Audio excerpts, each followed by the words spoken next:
saat ini sepertinya isu terkait pajak, isu terkait biaya cukai itu semakin kencang teman-teman. Jadi hal ini juga sedang kejadian kepada yang namanya Soimah teman-teman.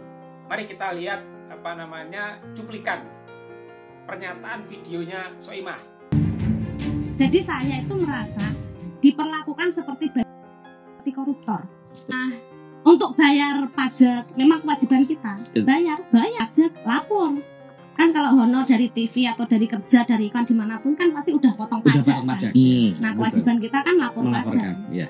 Ya itu kita udah tahu, udah sadar itu, udah pastilah. Soimah nggak bakal lari kok, rumahnya bisa dicari gitu. Jadi nggak bakal lari, jangan khawatir, bayar pasti bayar.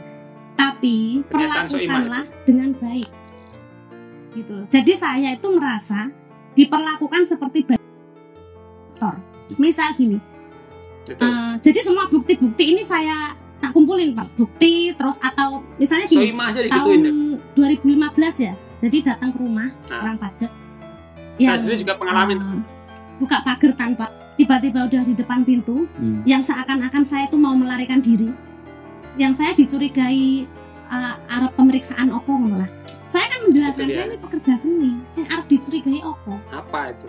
Yang saya dagel, jelas kan udah dipotong pajak. Jadi jangan diperlakukan seperti kowe maling, kowe kudu iki. Iya, tenang, sabar. Nek kok sike. Gitu loh. Ngomongnya kan pelan-pelan. Nek pajak itu bayar orang kayak gitu tuh honornya dari kita enggak. Ya berarti kan harusnya kalau mereka minta kita kan harusnya baik-baik. Nek aku stres nek ngurusi nota. Apa setiap tahun kok ngurusi nota nggo pajak tok. Lah sing tak urusi iki banyak Engko nek aku ngomong iki bojoku laporan iki gak percaya. Semua harus pakai nota. Lah utekku iki mosok kan ngurusi. Saya sendiri juga ngalamin teman-teman. Jadi pajak ini saya punya pengalaman bahwasanya saya itu dicurigai tidak melaporkan pajak, padahal pajak sudah kita laporkan. Bahkan pajak itu kalau kita laporkan, tabungan saya dengan jumlah pajak yang disetorkan setiap tahunnya itu banyak jumlah setoran pajaknya daripada tabungan setiap tahunnya gitu. Tapi masih dicurigai oleh pajak dan dikirimin surat pajak, disuruh bayar sekian gitu kan. Bahkan yang lucunya lagi,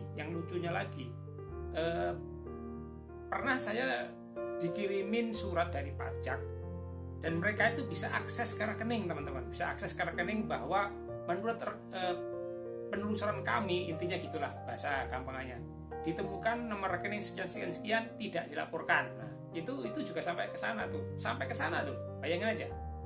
Coba kita lihat pernyataan Soimah yang lain lagi. Saya beli rumah harganya 430 juta. Udah lunas lah 430 juta. Kita ke notaris, nggak deal dari perpajakan karena nggak percaya. Rumah di situ 650 juta menurut pajak. Loh, tapi kan aku tuh mungkin 430, jadi dikira saya menurunkan harga. Padahal dibilangnya ono, notane ono. Nggak mungkin mosok Soimah kok tuku omah kok harga 430 juta. Lah emang ada ukurannya Soimah harus beli rumah harga berapa miliar? Kan, jadi ini menjadi pelajaran buat kita semua bahwasanya kita harus hati-hati dengan yang namanya pajak teman-teman ya, harus hati-hati banget. Baik pajak dari luar negeri, bawa barang-barang apa beli dari luar negeri atau pajak dari dalam negeri, kita harus hati-hati banget kalau kita tidak mau berurusan dengan pajak yang akan membuat kita sendiri bermasalah gitu ya. Kita lanjut. Video Soimah seperti apa? Yang terakhir ini yang pendopo ini yang selalu diukur-ukur terus. Pendopo belum jadi, udah dikelilingi sampai orang pajak, ditekani, diukur jendela jadi jam 10 pagi sampai jam 5 sore. Ngukuri pendopo mas. Iki pajak apa tukang?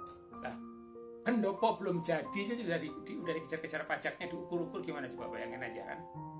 Kalau sampai kejadian seperti itu kan sing salah sopo itu kan, sing salah sopo, apakah kita yang salah atau siapa gitu kan? Masuk pendopo diukur nggak, apakah seharusnya kan udah ada bangunannya sekian, luasnya sekian, itu kan ada gitu kan.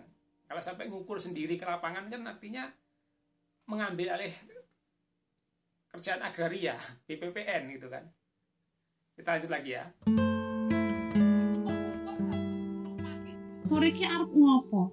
Akhirnya pendopo itu di apa istilahnya appraisal. Itu hampir 50 miliar. Edan. Padahal saya yang bikin aja itu belum tahu total habisnya itu piro, wong urung rampung finishing, urung rampung total. Saya tuh belum tahu itu habis total berapa. Tapi orang pajak udah ngitung itu hampir 50 miliar. Di sisi lain saya sedih kok iso ngono, di sisi lain saya seneng. Rumah belum jadi, pendopo belum jadi appraisal nilainya sekian-sekian lah. Yang nilai ke sopo kan? Nilai kan ada itu, ada NJUB tanahnya, bangunannya sekian ketahuan kan, ketahuan nanti kan. Dan belum mau udah membuat keputusan, menetapkan bahwa nilainya bangunan sekian, nanti kamu harus bayar pajak sekian. Nah, itu kan serem juga kan. Dagelan lama-lama. Terus yang terakhir ini, yang tahun ini, yang habis kejadian ini, segera bayar pajak. Pokoknya bahasanya tuh nggak manusiawi lah, kayak ngoyak-ngoyak maling lah. Ini Maret ini. Padahal kan gue sikek toh, aku neng Jogja, nota-notanya sebagian di Jakarta. Tenisek sabar. Di dagelan itu kan aku sering jadi juragan. Karena image-nya kan karakternya sombong, sugih dadi dagelannya, jenenge dagelan ya nggawa tas apa wis kondi, saka kono saka Singapura, saka blonjo, saka iki tuku gunung, gawe air terjun, gawe bandara. Nah, teman-teman, sekali lagi ini adalah pelajaran buat kita semua. Pasti semuanya akan berurusan dengan pajak ya. Apakah kita harus melapor pajak, apakah kita harus membayar pajak yang pajaknya sudah dipotong oleh tempat kita bekerja atau dipotong dari tempat kita apapun namanya lah ya. Pajak itu memang kewajiban bangsa negara kita atau warga negara. Namun demikian ketika kita dioyak-oyak kayak Soimah tadi itu kayaknya ya gimana gitu kan. Nah kan ada aturannya sebenarnya, kan aturannya jelas gitu kan. Nggak tahu saya sendiri aturannya seperti apa. Cuman saya pernah ngalamin juga dikejar-kejar petugas pajak, pernah ngalamin saya. Jadi saya tidak tahu tuh disuratin, dikirim surat lah, intinya dikirim surat bahwa ditemukan bla bla bla bla bla, maka harus melakukan bla bla bla bla bla seperti itu. Itu pernah ngalamin juga. Nah, harus yang capek itu kita harus klarifikasi teman-teman, harus klarifikasi kesana kesini, harus ngumpulin data-data segala macamnya. Nah itu yang sebenarnya menyita waktu kita, yang seharusnya kita tidak harus melakukan itu, namun kita dibikin sibuk gitu kan.